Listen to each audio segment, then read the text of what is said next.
సింగరేణిలో మరొక యూనియన్ పురుడు పోసుకోనుంది. కార్మిక హక్కుల సాధనే లక్ష్యంగా కొత్త యూనియన్ ఏర్పాటుకు కసరత్తు మొదలైంది. యూనియన్ విధి విధానాలపై జోరుగా చర్చలు సాగుతున్నాయి. యూనియన్ ఏర్పాటుకు ఇదే సరైన సమయమని భావించిన నేతలు ఆ దిశగా పావులు కదుపుతున్నారు. అస్తిత్వ పోరాటంలో ఉన్న కార్మికులు కొత్త సంఘాన్ని ఆదరిస్తారా? ప్రస్తుత సంఘాల మౌనం కొత్త దారికి పునాది వేస్తుంది. సంఘం పెడుతోందెవరు? సపోర్ట్ చేస్తోందెవరు?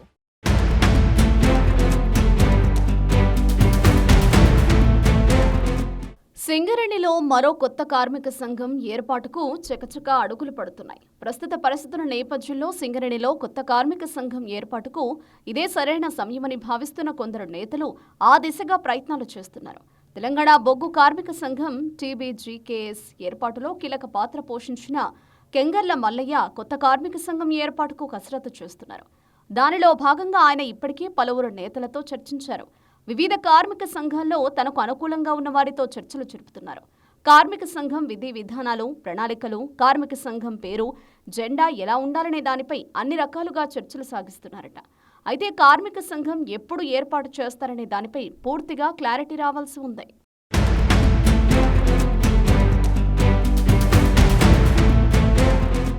తెలంగాణ రాష్ట్ర ఆవిర్భావం తర్వాత బీఆర్ఎస్ 10 ఏళ్ల పాలనలో సింగరేణిలో కార్మికులకు అనేక హక్కులు కల్పించింది. పెట్టుకున్న టార్గెట్ కంటే సింగరేణి ఎక్కువగానే రీచ్ అయ్యేది. కానీ ప్రస్తుతం సంస్థ గడ్డు పరిస్థితులు ఎదుర్కొంటోంది.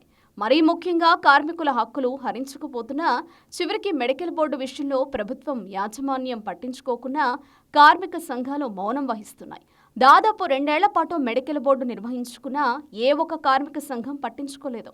తూతూ మంత్రంగా కార్యక్రమాలు నిర్వహిస్తూ ప్రభుత్వం యాజమాన్యంపై ఒత్తిడి తేవడంలో సంఘాలు విఫలమయ్యాయి. మారుపేర్ల సమస్య, కొత్త గనుల ఏర్పాటు ఇలా చెప్పుకుంటూ పోతే సింగరేణిలో ఎప్పుడూ లేని విధంగా కార్మికులు ఇబ్బందులు ఎదుర్కొంటున్నారు. ఈ నేపథ్యంలోనే కొత్త కార్మిక సంఘం ఆలోచన పుట్టుకొచ్చిందంటున్నారు.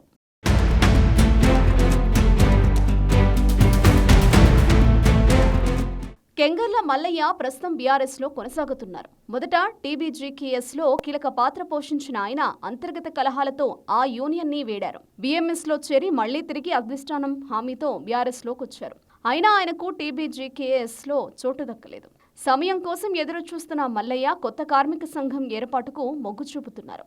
టీబీజీకేఎస్ ఏర్పాటులో ప్రధాన పాత్రను పోషించడమే కాదు, కార్మికులు ఆ సంఘాన్ని హక్కును చేర్చుకోవడంలో మల్లయ్య కీలకంగా వ్యవహరించారు. తెలంగాణ రాష్ట్ర ఆవిర్భావానికి ముందు సింగరేణి కార్మికులు చేసిన 40 రోజుల సమ్మె చరిత్రలో నిలిచిపోయింది. సింగరేణి కార్మికుల నిరసన సెగ ఢిల్లీని తాకి తెలంగాణ రాష్ట్ర ఆవిర్భావానికి అడుగుపడింది. రాష్ట్ర ఆవిర్భావం తర్వాత జరిగిన యూనియన్ ఎన్నికల్లో టీబీజీకేఎస్ 2 సార్లు గుర్తింపు సంఘంగా ఎన్నికైంది. కార్మికులకు అనేక హక్కులు, హామీలను సాధించింది.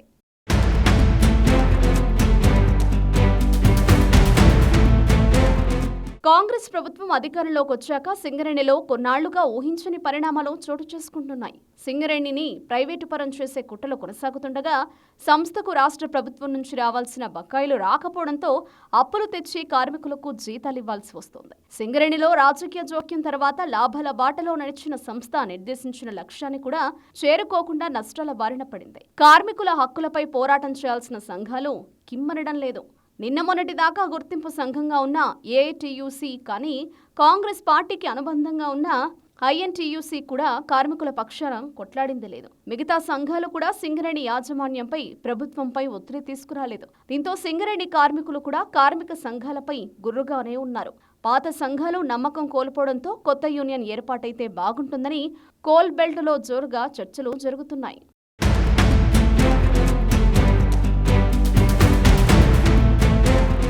కొత్త యూనియన్ ఏర్పాటు దిశగా అడుగులేస్తున్నారు మల్లయ్య. టీబీజీకేఎస్ నుంచి తనతో కలిసి వచ్చే వారితో మంతనాలు కూడా పూర్తయ్యాయట. రేపో మాపో సింగరేణిలో మరో యూనియన్ ఏర్పాటు పక్కా అనే సంకేతాలైతే కనిపిస్తున్నాయి. దేశానికి వెలుగులు అందిస్తున్న నల్ల సూర్యులు దండు కట్టి కన్నెరే చేస్తే ప్రభుత్వాలు వడకాల్సిందే.